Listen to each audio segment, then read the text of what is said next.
Alright gang, I'm going to make a video of some important parts of section 1.3, how to find limits analytically. So take good notes, ask the sub to pause it if you need to, and then you'll be able to do a bunch of the problems. You'll be able to get going on it today, probably through 44 if all goes how I think it should go. Alright, so let's get rolling. Okay, that's the title. So 1.3, we're going to spend 3 solid days on this. So, and it has 20,000 problems, so you'll want to make sure you do a little bit each night so that you don't save them all for the last night. That would be wise. Okay. Now, you may not have to write every single thing down. All these little theorems, to be honest with you, spoiler alert, these theorems just let you plug the numbers in directly into the function so that you don't have to just do a bunch of figuring to do the limit. You just have to plug the number in. So, some basic limits. So this one, whenever b and c are just regular numbers, whenever you're trying to find the limit as x approaches c, which is again just a number, the answer is always b. So let me give you an example. Let's say you have the limit as x approaches 4 and your function is 1. It really doesn't matter what you're approaching, your answer is always going to be 1. You guys remember that? If you have a function that's a constant, it's just straight across like this, and so it doesn't really matter if you're approaching 4 or you're approaching 0, whatever you're approaching, it's always going to stay the same because this function is always y equals 1, so there you go. Okay, this one we looked at the other day where we said if the function is x, whatever number you're approaching, that's what your answer is going to turn out to be. So I'm not going to run through that one again. You remember graphically, this is y equals x, and so I'm going to have you kind of review what we did before. This last one I have an example. Let's say I say limit as x approaches 2 and the function is x cubed. This says that you can just put that number right there as the base, so that would be 2. You're basically just plugging the number in for x. So 2 cubed, and your answer is 8. Like I'll probably say several times, the big message of today is that you can just plug the number in to figure out what the limit is, and it turns out to be the same as the function value in normal cases. Okay, now these are a bunch of theorems that really say the same thing. I mean, you're allowed to, as long as each of the functions has a limit, so let's say f of x has a particular limit, and g of x has a particular limit, they could be the same or they could be different. This has them labeled as just a different number. And you're approaching the same number. You do have to be approaching the same number. If that's the case, you're allowed to, and all these theorems, flow from these initial conditions. So you're allowed to multiply a function by a number, and your answer, your limit, will turn out to be whatever that number is times the limit itself. You're allowed to add and subtract functions, and your answer, your limit, is just going to be, again, just adding and subtracting whatever the limits are. You can multiply functions together, and your limit is just going to be the product of the limits. You can divide functions, and your answer is just going to be the quotient of the limits. And then you can even raise a function to a power, and your answer would be that limit raised to that same power. So again, all these properties just allow us to easily plug numbers in. So maybe you could pause it and write down a couple of these properties, or you can as I upload or share the link, you can copy down the properties later, maybe leave yourself a nice little space. Or just remember you're allowed to multiply and all this, and you still get the same answer. So let me show you how easy this is. It sounds a lot harder than it is. Okay, so this particular one, let's say I've got the limit as x approaches 2, and the function is x squared plus 5x plus 4. Notice there's a plus sign, a couple plus signs, there's a power here, the 5 is being multiplied by the function x. So just all of those theorems allow us to just simply plug the 2 in for all of the x's. And you get your answer. That's your limit. So this turns out to be 18. Okay, so you're allowed to just plug the number in as long as the functions are considered. This section calls them well behaved. I'll go ahead and tell you, early that it's really a matter of the functions being continuous at that spot. So at that particular spot, if there's not a hole in that spot, there's actually a function value there, then you can just plug the number in. Obviously, if you're not even allowed to plug in the number because there's a hole there, then it's not really going to help you. Okay, kind of solved this one already, but there's a theorem, or saw it a little bit. The idea that if you have a rational function, you're allowed to, well, this one here is a rational function. If you have a rational function, you remember that's just a fraction, a quotient, one function over another function, then those are also good functions for just plug in the number that you're approaching in to find the limit. As long as obviously it doesn't cause division of 0 on the bottom, then you're in good shape. So that's what this little exception is for. And then all the polynomial functions, same thing. If you want to find the limit, you can just plug the number in, whatever number you're approaching. So that's really all that theorem says.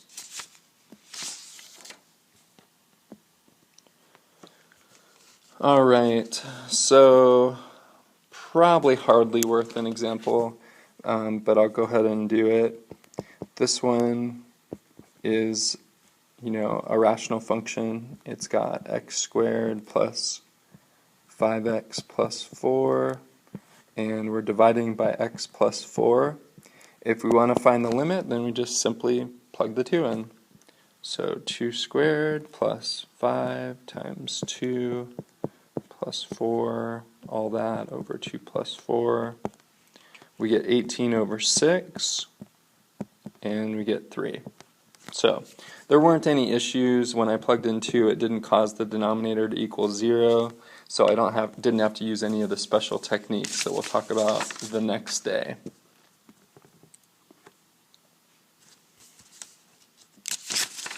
Alright, and then same thing, radicals, you can also just plug the number in. So radicals, follow the rules. As long as it's part of the domain, again, you can just plug the number in. So example of that, if you have limit as x approaches, let's say -4, and the function is cube root of 2x squared minus 5. So you can just plug in the -4. So we get cube root 2 times -4 quantity squared minus 5. And of course that would be 16 times 2.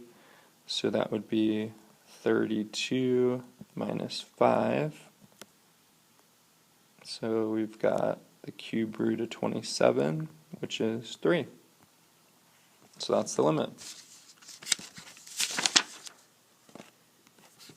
Okay, so now one that looks a little bit different, and this is the limit of a composite function. So this is the theorem. So you are able to find the limit of the composition of functions, and it turns out that it's f of whatever the limit is of the inner function as you're approaching that particular number. So this one I will do, a solid example. I'm going to do number 37 from the book. I'm just going to switch the F and G, the way they're labeled, just so that it looks exactly like this particular theorem. So if you want to jot this one down, you can before we do an example.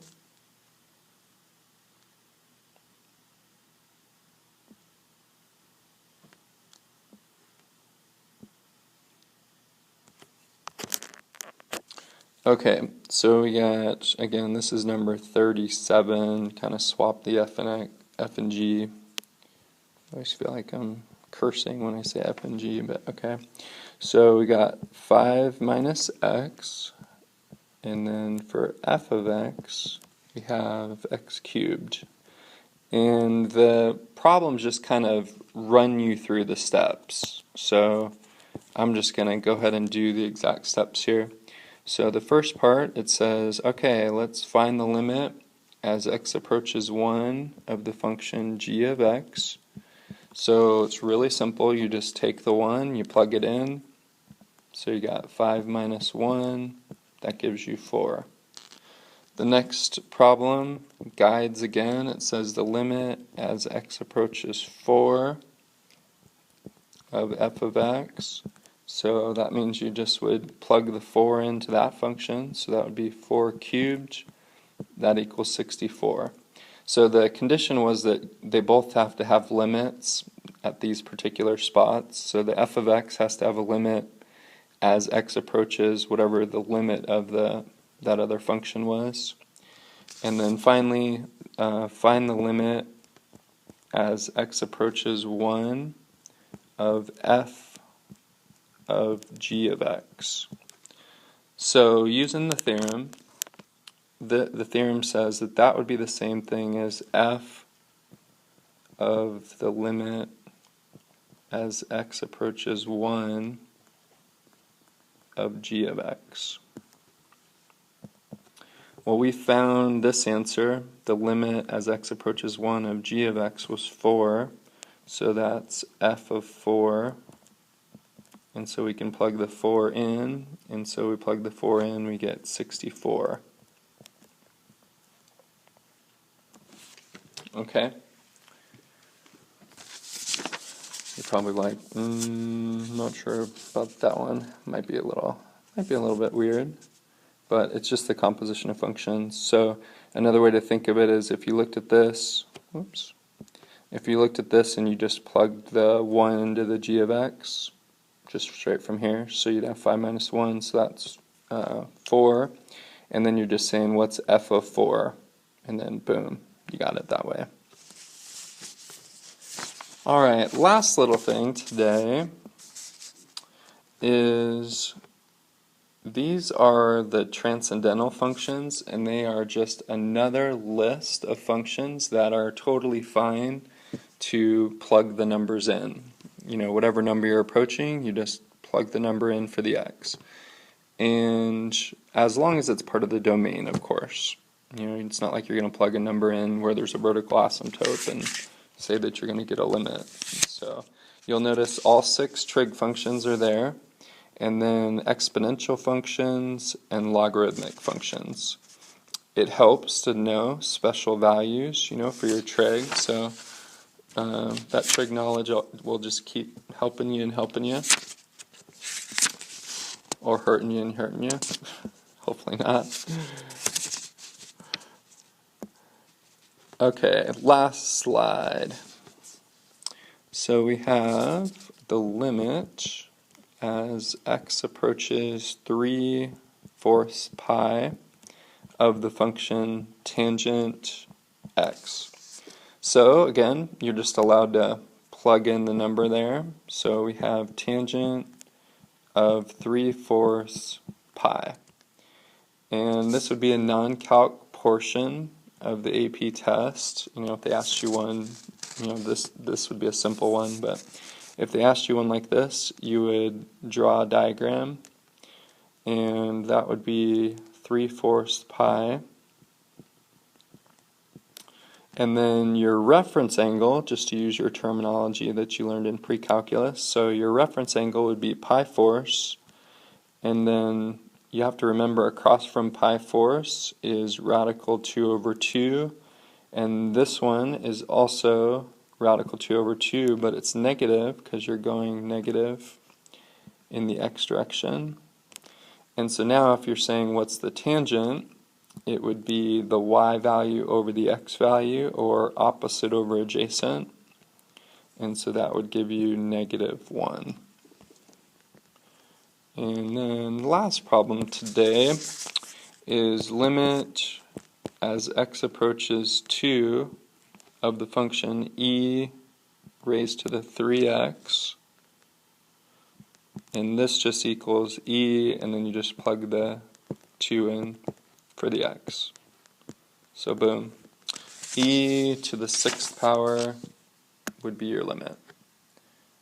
And end of day 1. That was easy. Alright, good luck.